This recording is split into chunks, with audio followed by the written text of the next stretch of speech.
ויהי ביום השמיני קרא משה לאהרון ולבניו ולזבני ישראל. ויאמר אל אהרון קח לך עגל בן בקר לחטאת.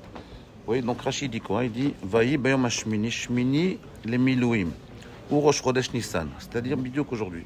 Sheukam mishkan bo bayom, venatal eser atarot, ashnulot beseder olam. Ou le Zigné Israël, je vous traduis. C'est quoi Yom Hashmini? C'est le 8e jour, c'était Rosh Chodesh. Il a fait à Kadosh Baruch, il a fait Moshe l'inauguration du Mishkan. Et à partir de l'inauguration du Mishkan, qu'est-ce qu'il fait?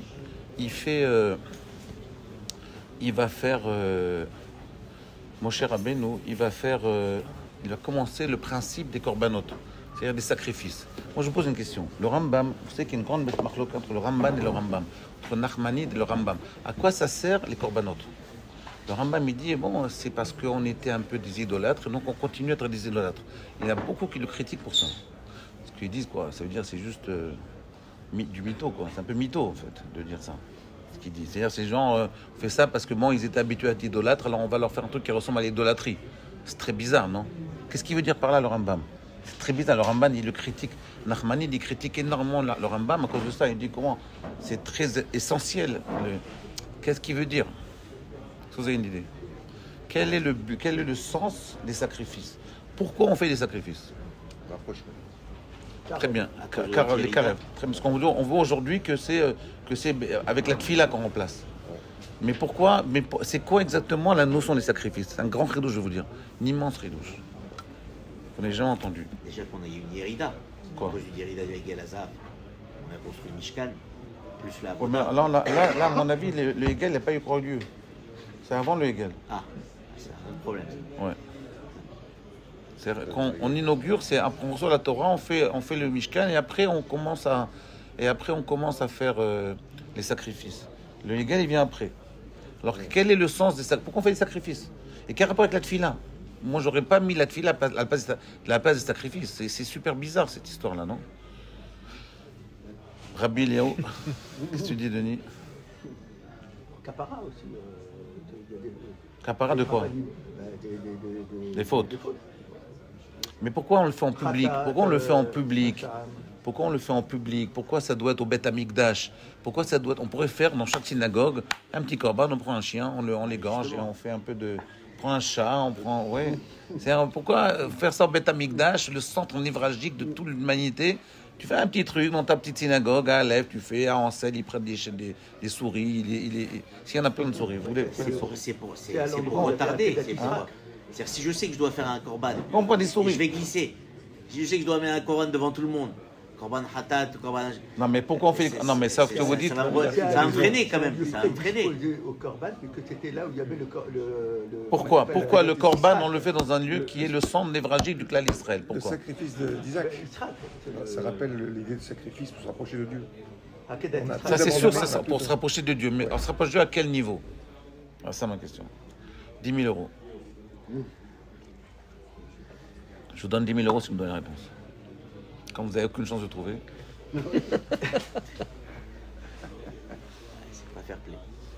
Alors, est-ce que vous savez? Je vais vous dire. La réponse, je veux dire, la réponse, elle est énorme. Elle est énorme. C'est un reçu de Ravolbeu lui-même. Regardez. Moi, je trouve très belle la réponse. Vous avez une réponse? Ouais. Allez-y, dites ce que vous pensez. L'unification des âmes. C'est comme si on a fait une faute. Alors Ouais. On a fait une faute, voilà, oui. Mais pourquoi on fait ça? D'accord, mais pourquoi? Mais pourquoi? Il n'y a pas que les fautes, exactement. Il n'y a pas que les fautes. En Khazak, très bien, il n'y a pas que les fautes. C'est aussi. Il y a Korban. C'est une avoda. C'est une avoda, exactement. C'est Beikar la avoda. C'est une avoda Beikar, exactement. C'est une avoda. Alors c'est quoi? Vous avez une idée? C'est une avoda concrète, physique. Voilà. Un avoda concret physique. C'est quoi? Quelle est la notion qui symbolise un marié? Ouais. Alors quel est le sens des korbanot? Pourquoi on fait des korbanes? Qu'est-ce qu'on a besoin? Pourquoi on le fait au Beth Amikdash? On prend un chien, on l'égorge à Aleph, un chat à Ansel. Pourquoi on fait ça? Écoutez bien, je vous donne un très grand chidouche. C'est un chidouche énorme, j'ai reçu de Ravolbeu lui-même, il n'a jamais écrit. Écoutez bien ce que je vais vous dire. Regardez. La Manou Rashi Prakim, il dit comme ça, dans Perek Shlishi, écoutez bien ce que je vais vous dire, c'est un scoop. Scoop de l'année. C'est un scoop. La Manou Rashi Prakim, Rashi Pirki Torah Taïsodot. Miata Alenu Lesim Lev, les Netiot. Je vais vous dire, il y a un chapitre dans Alishour. Avolbo, il dit un truc très bizarre. Il dit voilà, je vais vous apprendre quelque chose de nouveau. Jusqu'à présent, on apprenait c'est quoi les midot. On apprenait qu'est-ce que c'est l'homme lui-même, c'est quoi les mitzvot, les midot, tout ça. Maintenant, je vais vous apprendre quelque chose de très nouveau. J'ai mis 35 ans pour comprendre ça. Très nouveau. Quoi? Il dit, je vous apprends maintenant un nouveau principe qu'on appelle les netiot, les tendances. Regardez, je vais vous le dire. Il dit la Manou Rashi Pirkei Torah Taïsodot, c'est-à-dire avec toutes les midot. Mais à partir de maintenant, allez-nous la simlev, les netiot aklaliot chez Adam. Quelles sont les tendances générales qu'il y a dans l'homme? Netia enamida. Les tendances, ce ne sont pas des midot. Alors, c'est quoi les tendances? Il y a chez l'homme des midot, il y a chez l'homme des tendances. C'est quoi les tendances? Il dit comme ça. Dans Evamot, page 79, à une tête, le texte il dit comme ça. Écoutez bien le texte, on va le lire, c'est le texte de la Gemara. Le texte il dit comme ça. Shlosha simanim yesh be'uma zo. 3 signes. Il y a 3 signes dans cette nation-là. Il ne dit pas dans ce peuple-là, il dit dans cette nation-là. Voyez, chaque mot est important. Shlosha simanim yesh be'uma zo. Rachmanim, abaishanim, vegomle chassadim. C'est-à-dire, rachmanim, c'est empathique. Baishanim, c'est discret. Gomle chassadim, généreux. Kol shieshbo shlosha simanim alalu, tout celui qui a ces 3 signes-là, raoui leidabek beumazo. Raoui leidabek beumazo. Moi, je vous dis, moi, la question, pendant 30 ans, j'ai donné chiant là-dessus. J'ai jamais compris pourquoi il appelle ça des simanim. C'est des midot, c'est baratine. C'est quoi cette histoire-là? C'est pas des simanim. Bon, on peut dire simanim, mais c'est aussi des midot. Baishanim, rachmanim, comme ça, c'est des midot. Pourquoi il dit c'est pas des midot? Super bizarre, non? Et moi, j'ai toujours baratiné avec les élèves, toujours sorti toujours un truc suspect où je me suis un peu arrangé. Comment on fait toi? Non, baratine un peu, on essaie un peu de trouver un truc, mais j'ai jamais vraiment compris. Jusqu'à ce qu'il y a environ un mois, j'ai fait ça avec les Bachorim à 11h30 du soir, et puis Tom Nafala Simon. J'ai compris ce qu'il veut dire là. Il parle des simanim, il parle des korbanot. De quoi il parle là? Je répète la phrase. J'ai 3 questions. Première question, pourquoi on dit que c'est des simanim, c'est pas des midot? Des midot. On peut dire c'est des simanim, mais c'est aussi des midot. Il dit non, c'est pas des midot. Deuxième question, il dit Shlosha, si regardez le lachon, il dit comme ça. Shlosha simanim yesh beumazo. C'est quoi umazo? On dit jamais qu'il y a des signes ou des midot dans une ouma. On dit des midot dans un peuple. On dit pas les Marocains ils sont radins. On dit jamais ça. Il y a des gens radins, il y a des gens pas radins. On dit pas, vous voyez, on dit pas que les Tunisiens ils ont de l'humour. On dit pas ça. On devrait, mais on dit pas. On dit celui-là il a de l'humour, celui-là il a pas d'humour. Les Algériens ils sont entre les deux. Ça veut dire on ne dit pas un homme, une nation elle est comme ça. On dit pas les Anglais c'est des menteurs. On dit pas ça. Bien que c'est vrai, mais on dit pas. On dit bien que les Arabes, les voleurs. Voilà exactement. Mais en réalité C'est enregistré. Mais je sais, c'est pour ça que je l'ai enregistré. Donc essayez de m'expliquer pourquoi on dit dans cette ouma. Non, les siman, les midot, c'est pas dans une ouma, c'est dans un homme. A priori, c'est dans un homme. Quand on est civilisé, c'est dans un homme. C'est pas dans une ouma. D'accord? Deuxième question, pourquoi on appelle ça des simanim, pas des midot? Est-ce que vous avez une idée? Pourquoi on appelle ça des simanim? Parce qu'on essaie de ressembler à Hachem.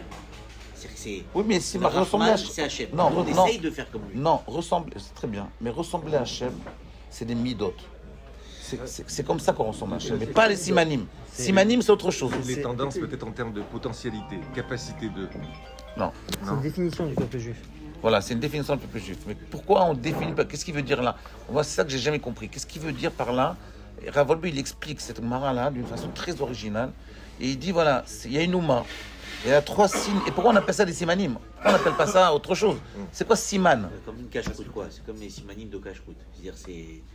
Non, dans la Torah, dans la Gemara, le mot simanim, on l'utilise dans un autre endroit. Non, oui, d'accord, pas mal. Mais il y a un autre endroit. C'est dans Hashavat Aveda. Quels sont les simanim dans Hashavat Aveda? D'accord? C'est quoi les simanim dans Hashavat Aveda? Hashavat Aveda, ça veut dire comment on reconnaît. Les indices, voilà, les indices. Alors, siman, c'est les indices. C'est quoi ces indices? Pourquoi on appelle ça des indices? Il dit, c'est pas des midot, c'est des indices. Voilà, très bien, très bon mot. Que si on ne les a pas, alors à ce moment-là, peut-être qu'on ne fait pas partie du peuple juif. Oui, c'est vrai. Et en plus, j'ai une autre question. Il dit que les juifs, ils sont, regardez, C'est la question la plus dure, celle-là. Personne ne répond ça. 10 000. Non, on nous dit que les juifs, ils sont celui qui n'est pas discret, qui n'est pas généreux et qui n'est pas empathique, il n'est pas juif. Attends, moi j'en connais plein. Des super juifs, ils sont ni discrets, ni... Hein? Ouais, mais attends, discret, moi je vois des gens, je suis sûr, c'est pas... Ah oui, on parlait des Tunisiens tout à l'heure. Bon, mais ça c'est la réponse qu'on donne facile, c'est extérieur. Mais bon, Tachles, il dit des simanim, c'est ce qu'on voit. À l'intérieur, bien sûr, tout le monde est tzaddik. À l'intérieur, même les plus grands bandits, c'est des tzaddikim. Mais qu'est-ce qu'il veut dire par là? Écoutez, vas-y. Non, vous avez parlé de tendance tout à l'heure. Tendance. Donc peut-être que ça, c'est trois tendances du peuple juif. Mais c'est quoi une tendance? C'est Pourquoi je dis C'est quoi? Il a dit le mot plus... Tendance ou indice? C'est quoi les indices? Comme Yaakov et Réchab, lorsqu'ils étaient dans le ventre de leur mère. On disait il y en a un qui allait vers le Beth Midrash et l'autre vers Abodayara. C'est ce qu'on appelle la tendance. Pas mal. Mais pourquoi c'est une tendance dans une nation? C'est une tendance, c'est l'humain. Il y a des gens qui sont attirés par la danse, il y a des gens qui sont attirés par la Torah. Mais il n'y a personne, il n'y a pas un peuple qui est attiré que par ça. Oui, on peut être attiré, que tout le peuple est attiré par discrétion. Les juifs sont tous discrets, c'est pas vrai. Non, c'est à l'origine. La tendance, elle était comme ça. Non, mais alors, même nous, on est maintenant. tordus. Mais même maintenant, il parle la Gemara, c'est pas l'origine, c'est 2000 ans après la Torah, et 2000 ans, maintenant on est 2000 ans après. Et c'est toujours vrai. Ce qu'il dit là, c'est la Gemara, c'est toujours vrai aujourd'hui. Donc c'est quoi ces simanis, c'est quoi ces indices-là? C'est l'orientation vers laquelle il faut, Comment tu vas bien? se diriger. Très bien. Hein? C'est l'orientation vers laquelle il faut se diriger. C'est bien. C'est l'orientation à laquelle il faut se diriger? Vers laquelle il faut se diriger. Puisqu'on dit que le peuple juif, c'est ça. Tout le monde n'est pas comme ça. Donc si réellement on respecte ces trois critères-là, on est dans la bonne orientation, celle qui nous est recommandée pour représenter une nation juive. Mais vous voyez bien qu'il y a des juifs qui ne sont pas discrets. Comment vous allez vous arranger avec ça? Mais j'ai parlé d'une potentialité tout à l'heure. J'ai pas dit que c'était une réalité. Une potentialité, tu peux faire ou ne pas faire. Mais c'est ça qu'il faut faire. Mais je veux dire, d'abord, ce que vous dites, c'est très bien, mais ça s'appelle une mida. C'est là où je bloquais. Ce que vous dites là, j'ai mis 30 ans à comprendre. Parce qu'une mida, c'est une potentialité. C'est-à-dire le type, je vous dis, Ravolbe dit, un type, il peut mentir toute sa vie. Et la mida essentielle qu'il a, c'est le émet. Seulement, qu'est-ce qui se passe? Comme il a habité dans des quartiers où tout le monde ment, donc il s'est habitué à mentir. Mais en réalité, comme il a dit Ravarié, mais en réalité, au fond de lui-même, il était émet. Au fond de lui-même, il est émet. Avec l'aspect extérieur, c'est un aspect extérieur, qu'on soit prétentieux, frimeur, machin. Ce qui est important chez nous, c'est l'intérieur. C'est la neshama. Oui, non, mais la neshama, je veux dire. Peut-être que quelqu'un qui est peut-être avec un abord un peu particulier, il a peut-être une bonne neshama. Je vais vous dire. D'abord, le mot neshama, il est pas. Ce que vous dites, je vous dis juste un truc. Il faut bien définir les mots. Neshama, c'est pas l'homme. Neshama, ça appartient à Dieu. Maintenant, ce que vous dites, vous, c'est vrai. On appelle ça le nefesh. Le nefesh, rouar, oui. Mais neshama, c'est quoi? C'est Dieu vous a donné 2 millions d'euros. Et vous avez débrouillez-vous. Par exemple, la fondation du judaïsme français, qu'est-ce qu'ils ont fait? Ils ont mis 100 millions là-bas.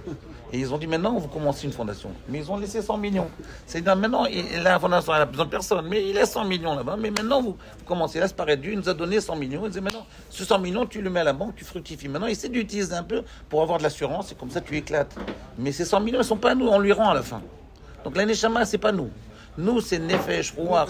Nous, c'est ce qu'on fait. Donc, au fond de nous-mêmes, on a quelque chose de très... Mais au fond de nous-mêmes, on a quelque chose de très... Ça s'appelle les midot. C'est pas des simanim. Simanim, c'est ce qu'on voit à l'extérieur. Quand, par exemple, vous perdez un portable, vous retrouvez le portable, vous demandez quel est le simanim pour retrouver le portable. Donc, il faut que ce soit quelque chose d'extérieur, pas de l'intérieur. Donc, comment on peut dire que discret, c'est le siman, c'est l'indice qui prouve qu'on est juif? Alors, écoutez bien la réponse. La réponse, elle est énorme. Je vais vous donner une réponse énorme. C'est ça, les korbanot. En réalité, il y a quelque chose, c'est un très grand rideau, je vais vous dire. C'est Ravolbe qui me l'a dit, mais il le dit pas là, mais explicitement. C'est pour ça que j'ai eu du mal à comprendre. En fait, je vais vous dire, il y a en l'homme un nefesh. Et même chez les goïms, il y a un nefesh. Et chez l'homme, il y a des midot. Ce qu'on appelle en la chambre kabbalistique, on appelle ça des sphirotes. C'est quoi les sphirotes? C'est quoi les midot? C'est le squelette spirituel de l'homme. C'est le squelette de son nefesh. D'accord? Mais ça, c'est vrai chez les juifs, c'est vrai chez les goïms. Nous, on a des midot un peu meilleurs et ils ont des midot un peu moins. Et des fois, non. Et des fois, par exemple, les goïms, ils ont des midot. Par exemple, moi, je vois par exemple, des gens qui se marient avec des goyos. Pourquoi ils se marient avec des goyos? Vous savez pourquoi?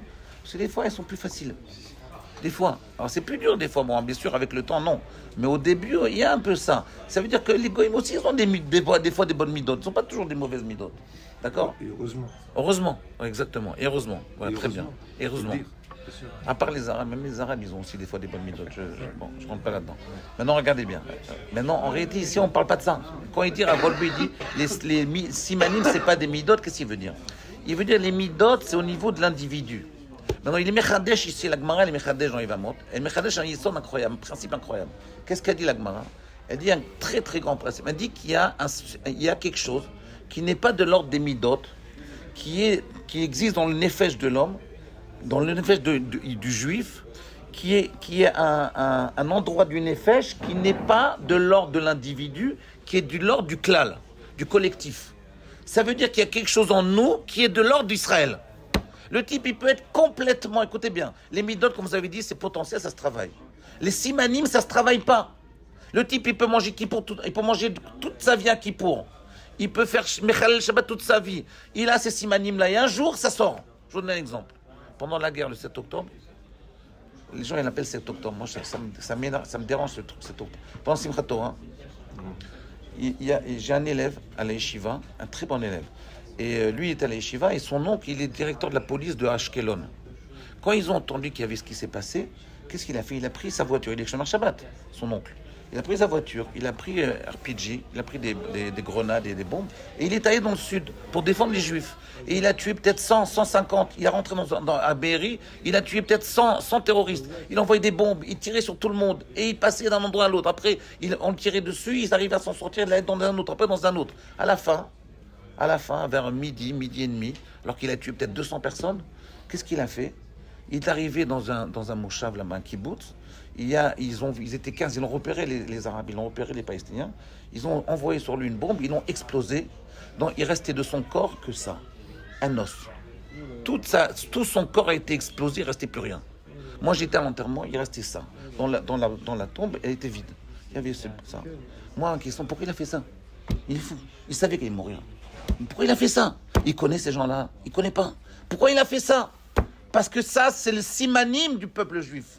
Le juif, en dernière limite, il y a un truc qui sort de lui, qui fait qu'en réalité, il est complètement solidaire au klal Israël. Où c'est marqué, c'est inscrit dans son nefesh à un endroit. Il y a un endroit du nefesh de l'homme qui te lie au klal Israël. Alors avec ça, pourquoi est-ce qu'on n'arrive pas à l'union? Parce qu'il y a plein de choses autour. Il n'y a pas que ça. C'est ça le problème. Je vous dis, écoutez bien, ça le problème peut-être aura varié. C'est un grand shiva, c'est un grand shiva. Il a une très grande shiva. Et je vais vous dire, écoute bien, tu vas me dire si tu es d'accord avec ça. En réalité, dans le peuple juif, c'est ça les corbanotes. Les corbanotes, elles viennent, pourquoi on le fait au Beth Amikdash? Parce qu'elles ne viennent pas pour corriger l'individu.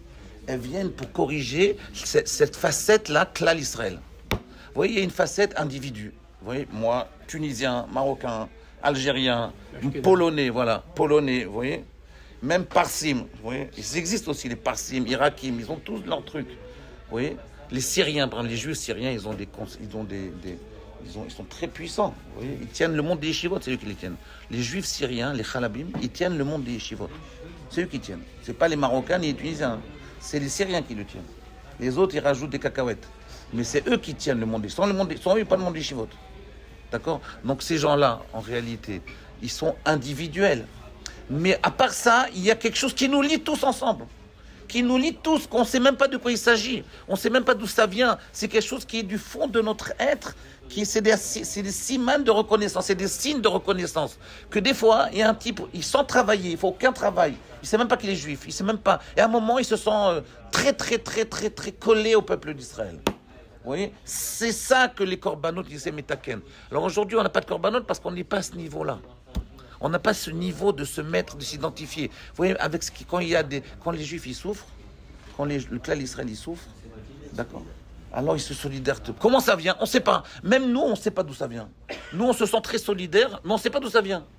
Vous comprenez ce que je veux dire? Ça veut dire qu'en réalité, il y a quelque chose en nous qui est. Mais le problème, c'est le suivant. Ce que je voulais dire tout à l'heure avec Ravari et Al-Haddad, c'est qu'en réalité, chacun y pense. Regardez, je vous donne un exemple. Regardez, par exemple, la dernière fois, j'ai été parler pour Ihoud Hatzala. Ihoud Hatzala, ils font des millions. Zaka, ils font des millions. Les Shivot, on fait rien. Les gens, ils disent, les gens pas très religieux, ils disent, moi, je préfère donner les c'est quoi les chivotes? C'est quoi ces suspects-là, avec des barbes, ils viennent, ils disent, ils sont un peu parasites. Qu'est-ce qu'ils veulent chez nous, ceux-là?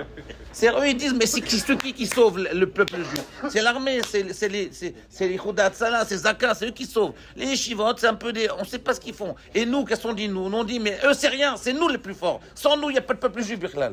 Chacun, il tire vers lui la ficelle. Ça. Chacun, il pense, c'est lui l'essentiel. En réalité, c'est les deux. Moi, je pense que c'est plus la Torah. C'est quoi, M. le Rav? C'est les deux ou pas? C'est les deux, mais plus la Torah, à mon avis. Mais chacun, il peut penser ce qu'il veut. Mais qu'est-ce que ça veut dire? Ça veut dire... Tu comprends ce que je veux dire? Ça veut dire que ça veut dire. C'est un chidouche. Ça veut dire qu'en réalité, en nous, il y a le côté individu. Ce que le côté individu, la Torah, elle le rend très grand. D'accord? Mais à part ça, il y a aussi un côté qui n'est pas individu, qui est Klal Israël. Il y a des gens, quand ils se marient avec des non-juifs, ils quittent le Klal Israël. Ça, ils sont partis. À jamais, ils ne peuvent plus revenir. C'est mort. Vous voyez ce que je veux dire, Chazé Shalom? Ça veut dire qu'il y a des deux facettes, et ces deux facettes-là, on peut les travailler. Vous voyez, il y a une façon de travailler. Je vous donne un exemple. Vous voyez, par exemple, il y a un truc en médecine, il y a un organe ici, qui s'appelle, un tout petit organe, tout petit, qui s'appelle locus niger. Vous savez à quoi il sert? Il sert à rien. Mais il sert à rien. Mais quand un homme, son locus niger, il ne marche plus, il a un Parkinson. Il se met à trembler. Vous voyez? C'est en réalité, nous, on a un truc en nous qui est Klal Israël. On sait pas où ça se trouve, dans nous, en nous-mêmes. Et des fois, on ne travaille pas du tout, on ne sait même pas à quoi ça sert. Le type, il fait pas Shabbat, il fait rien du tout. Il fait rien du tout. Et puis tout d'un coup, il devient très juif. On ne sait pas pourquoi, qu'est-ce qui t'arrive. Vous voyez, des fois, il y a des gens qui arrivent ici à Neuilly. Moi, des fois, je vais chez des gens parler. Ils savent même pas qu'ils sont juifs. Des fois même, j'ai peur d'aller avec le chapeau parce que j'ai peur qu'il soit repoussé. J'ai peur de leur dire, on dirait un suspect celui-là avec son chapeau. J'ai peur. Alors je fais un effort, je vais avec le chapeau, j'en ai rien à faire. Je leur marche dessus. Oui, j'y vais. Mais j'ai l'impression que c'est pas dans l'ordre des choses. Vous voyez ce que je veux dire? Et ce qu'il faut faire, c'est qu'il faut développer en nous la facette humaine, c'est-à-dire individu. La gadlut à Adam, la grandeur de l'homme. Et de l'autre côté, il faut développer aussi la grandeur du peuple juif en tant que peuple. On a les deux. Ouais, c'est au niveau du nefesh, pas de la neshama. C'est-à-dire que la neshama, ça n'a pas dire Kajbour. Au niveau du nefesh, il y a une partie du nefesh qui n'existe, qui est depuis, je vous dis où c'est arrivé. Le Harizal, il parle de ça, le Harizal. Il dit, c'est arrivé à quel endroit? C'est arrivé au moment de Makat Bechorot. Au niveau de Makat Bechorot, comment Dieu il a fait pour créer le peuple juif? Avant Makat Bechorot, on n'était pas un peuple, on était une famille. Famille de Abraham, Isaac et Yaakov. Après Makat Bechorot, Dieu, qu'est-ce qu'il a fait pendant Makat Bechorot? Il a introduit un surplus, comme ça le Harizal lui ramène aussi. Il y a un surplus d'âme qui a permis qu'on puisse tenir la mort des premiers. C'est-à-dire avec ce surplus d'âme, on a pu vivre. Les premiers-nés juifs ont pu vivre. Et donc, tout le Klal Israël a reçu cette énergie de Neshama, et on ne l'a jamais perdue. Cette énergie de Neshama, c'est si vous voulez, le ciment qui nous lie à nous tous. C'est le ciment qui lie tous les juifs ensemble, quels qu'ils soient, de l'hyper-orthodoxe jusqu'au réformé le plus loin, aucun rapport. Orviller, aucun rapport. Non, je rigole. Je ne rentre pas dans la polémique. Non, parce que je viens de lire son livre. Ah bon? Sur l'antisémitisme, qui n'a rien à voir avec la religion. J'ai trouvé pertinent. Oui, moi je pense aussi que c'est très... Je suis sûr que c'est pertinent. Je suis sûr. Moi je suis sûr que c'est pertinent. Sur l'antisémitisme. Oui, je vous crois. Et elle m'a appris un mot, un truc que je ne savais pas. C'est qui a inventé ce mot antisémite? Est-ce que vous savez? Est-ce que quelqu'un le sait? Je ne savais pas. Et alors c'est quoi? Il y a quelqu'un qui l'a inventé. William Merz, 19e siècle. C'est un Allemand qui a inventé ce mot parce que c'est le seul mot que il n'y a pas un mot qui dit anti-noir, anti-chinois, c'est vrai. Anti-juif. C'est antisémite. On peut poser, les gens se sont ralliés à poser un nom. Moi j'ai une question. Allez-y, ouais. Ça fait un moment, ça fait depuis toujours, on entend parler de Nefesh, la capacité de faire. On dit qu'on a tous une étincelle entre nous, qui est celle qui nous relie. C'est en gros ce qu'on est en train de dire ici. Qu'est-ce qui fait qu'on n'y arrive jamais? Qu'est-ce qui arrive qu'on y arrive temporairement, un petit peu, quand il y a une guerre, on est tous réunis, on est tous comme ça, et que la guerre est terminée, c'est terminé, chacun pour soi, etc. Comment c'est possible? Soit on a un Nefesh avec une étincelle capable de nous réunir, et une fois qu'on a trouvé le chemin, on y reste, soit alors c'est aller-retour, et c'est bizarre. Comment vous appelez? Edgar Madar. C'est une très bonne question à vous poser. Je vous assure, c'est la question essentielle. C'est qu'est-ce qui fait, parce que même aujourd'hui, déjà en Israël, c'est la guerre. On a recommencé la guerre, entre nous, hein, parce que la vraie guerre, elle n'est pas avec les Arabes, ni avec le Hamas, ni avec le Hezbollah, c'est avec nous. La vraie guerre, c'est ce qui se passe aujourd'hui, quand ils nous enlèvent les budgets des yeshivot. Depuis 15 jours, depuis le 1er avril, on n'a plus de budget. Mes élèves, maintenant, ils ne peuvent plus voyager parce qu'ils n'ont plus le statut de Bachur Yeshiva. Ils ont un statut de déserteur. Ils ne peuvent plus voyager. Maintenant, depuis le 1er avril, 60 000 personnes, ils ont le statut de déserteur. Eux, ils ont dit oui, mais au début, il y avait 400 Bachur Yeshiva. Maintenant, il y en a 60 000. Mais avant, il y avait 2000 habitants en Israël. Maintenant, il y a 7 millions. Vous voyez la différence? Ils ne disent pas ça. Tout est relatif. Vous comprenez? Vous comprenez? Ça veut dire c'est tout proportionnel. Maintenant, je vais vous dire pourquoi il y a cette guerre-là. Parce qu'on est trop fort. On est très puissant. Le peuple juif, il est puissant. Si je vous dis maintenant qu'il y a en nous-mêmes un lien qui est de l'ordre de la métaphysique, qui dépasse l'humain, qui est de l'ordre du klal Israël. On est tous un peuple. Et quand un il est touché, tout le monde est touché. Vous voyez ce que je veux dire? Tout le monde est touché. On est tous un peuple, on est totalement liés l'un à l'autre. Ça veut dire que s'il y a une force comme ça de liaison qu'il n'y a dans aucun peuple, c'est qu'il y a aussi une résistance à ça. Il y a une répulsion. Voilà. Regardez, par exemple, il y a personne qui va dire je vais maintenant parler contre les Esquimaux. Qui s'en fiche des Esquimaux? Vous voyez, personne qui va dire maintenant je suis contre les Esquimaux. Qui c'est qui regarde les Esquimaux? Mais les Juifs, non. Vous voyez des Juifs qui sont anti ce truc-là. Comme il y a une entité qui est pour la cohésion, il y a une entité qui détruit la cohésion. Vous comprenez? Dès qu'il y a une puissance quelque part, regardez, je vous donne un exemple. Moi, je vois les élèves les plus durs que j'ai à la yeshiva, c'est les plus intelligents.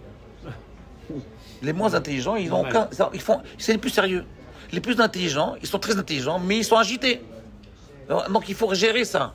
Vous voyez, plus vous êtes avec des gens, il n'y a pas des gens qui sont totalement bien et des gens totalement pas bien.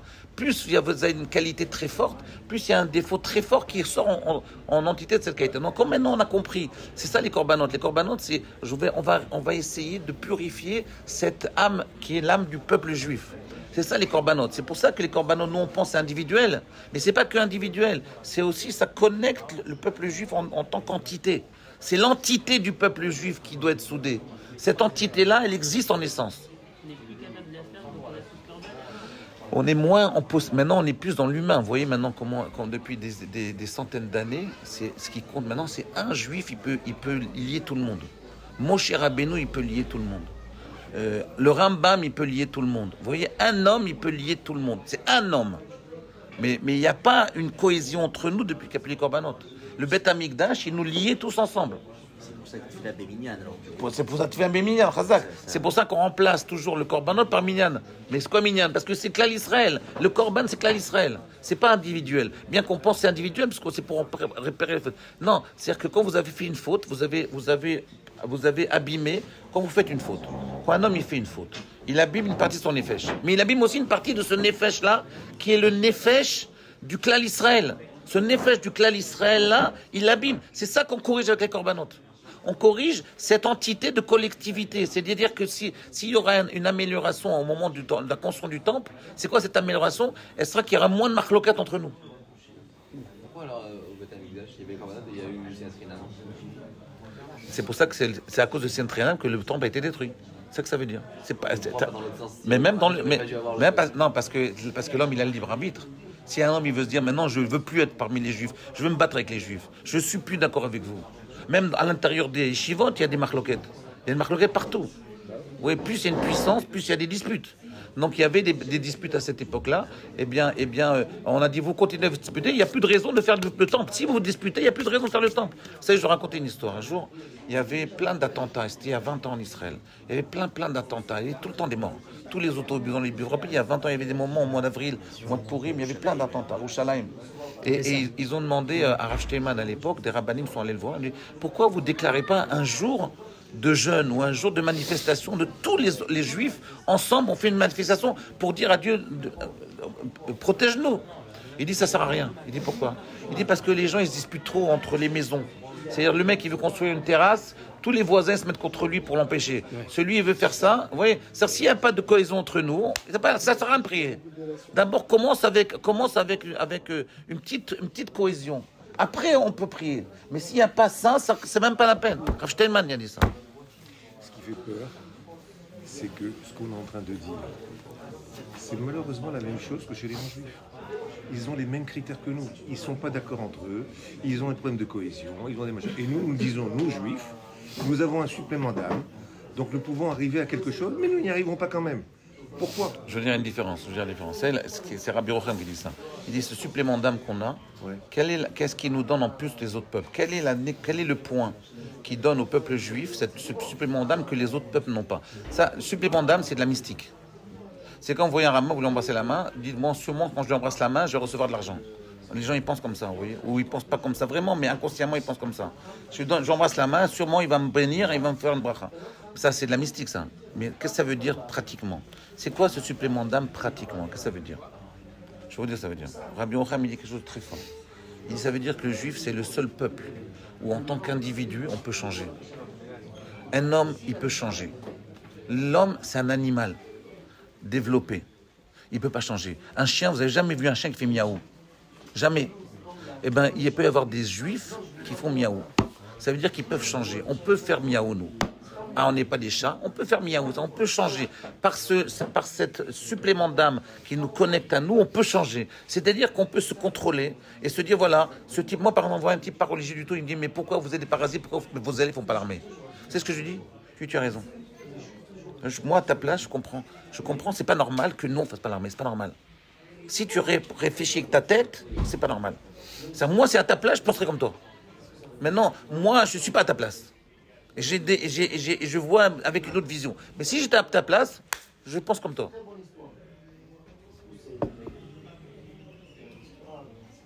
D'autant plus que la halakha, je pense, Oui. Elle permet exactement d'aller à l'armée si le pays est attaqué.